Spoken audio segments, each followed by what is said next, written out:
বান্ধবী, ভীষণ মিল। একসাথে পড়াশোনা, ঘুরতে যাওয়া, গল্প করা, কেনাকাটা সব। পাড়ার সবাই ওদের বন্ধুত্ব দেখে হিংসা করত। একজনের নাম মিনু, আরেকজনের নাম পিউ। দুজনেই সুন্দর দেখতে, একজন ফর্সা আর একজন কালো। দুজনে একসাথে বিএ পাশ করে। মিনু কালো আর পিউ ফর্সা। কেউ পারে না ওদের বন্ধুত্ব নষ্ট করতে। একদিন মিনু একা রাস্তা দিয়ে আসছিল। একটি ছেলে মিনুকে ডেকে বলে, তোমার নাম কি? মিনু তার নাম বলল, মিনতি রায়। কিন্তু কেন বলুন তো? ছেলেটি বলে, আমার তোমাকে খুব ভালো লেগেছে। অনেক দিন ধরে দেখি তোমাকে, কিন্তু বলতে পারি না। তোমরা দুইজন সবসময় একসাথে থাকো। আজকে তোমাকে একা দেখে আমি আমার মনের কথা তোমায় জানালাম। তুমি তোমার মনের কথা জানিও। মিনু বলল, পরে জানাবো, এখন আমি বলতে পারবো না। ঠিক আছে, আমি অপেক্ষায় থাকবো। মিনু তাড়াতাড়ি বাড়ি চলে গেল। একটু চমকেই গেল, কোনোদিন এই রকম হয়নি। তারপর ছেলেটা দেখতে ভালো, মিনু কালো। ওর ভাগ্যে এত ভালো ছেলে। অনেক ভেবে চিন্তা করে সব ঘটনা পিউকে বলল। পিউ শুনে খুব আনন্দ পেল, কিন্তু মনে মনে ভাবল, মিনুর কপাল কত ভালো, আর আমি ফর্সা, এত সুন্দর, তবুও আমাকে কেউ পছন্দ করে না। একদিন ওরা দুজন ফুচকা খেয়ে বাড়ি আসছে। রাস্তায় সেই ছেলেটা পিছন থেকে বলে, মিনতি, দাঁড়াও।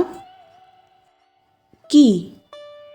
কই, তুমি তো তোমার উত্তর জানালে না?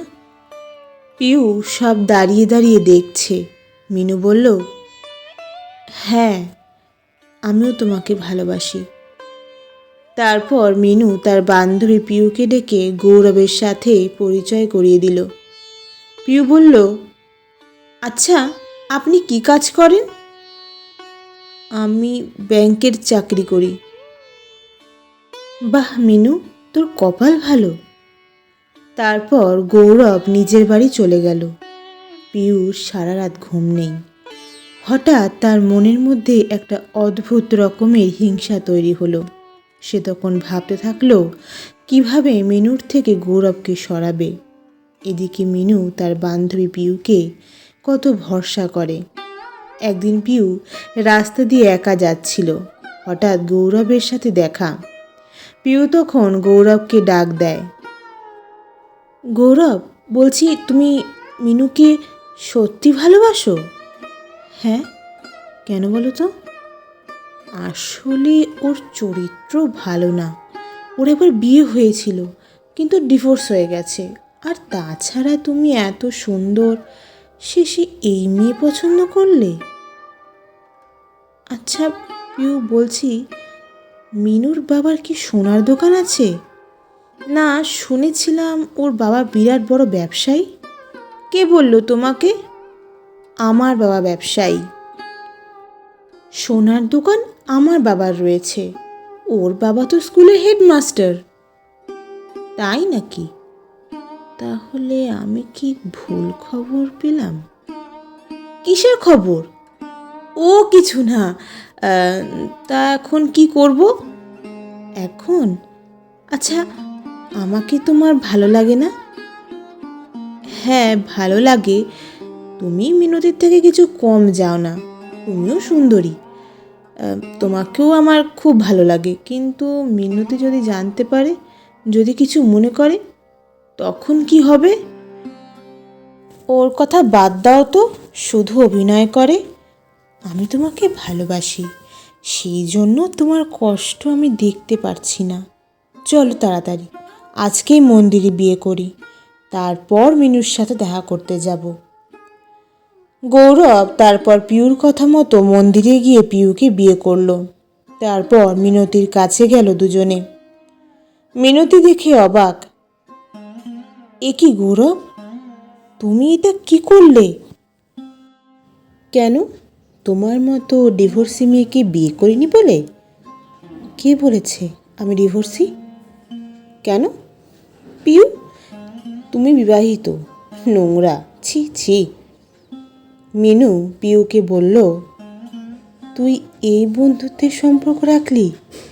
এই জন্যই তুই ফোনটা রিসিভ করিসনি আমার। আজকে যদি ফোনটা রিসিভ করতিস তাহলে বেঁচে যেতিস। পিউ বলল, কেন, কি হয়েছে? তুই যাকে আমার থেকে কেড়ে নিয়ে বিয়ে করেছিস সে আসলে থানা থেকে ছাড়া পাওয়া কয়েদি। সোনার দোকানে চুরি করার জন্য 6 মাস জেলে ছিল। আমার মাস্তুতো দাদা আমাকে সব বলেছে, কারণ ওই জেলের জেলার। গৌরবের ছবি দেখাতেই আমার দাদা চিনতে পেরেছে।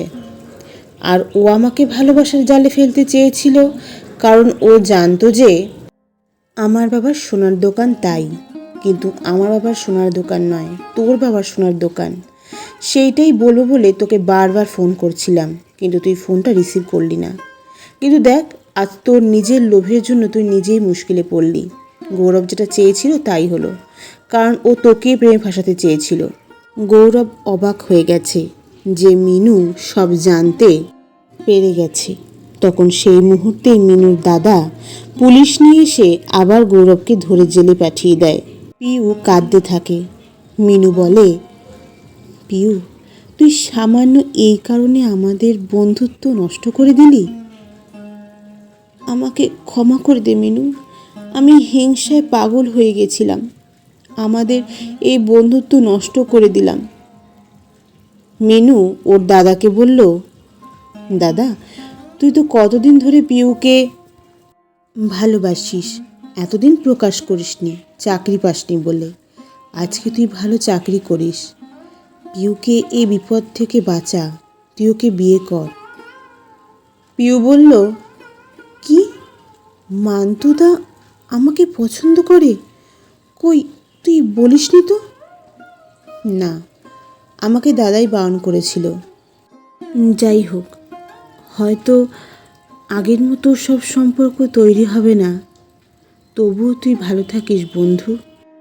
বন্ধু সবাই, এই কথাটা অতি বড় সত্যি যে লোভে পাপ আর পাপে মৃত্যু।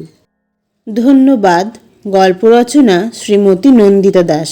জয় তারা, জয় বাম।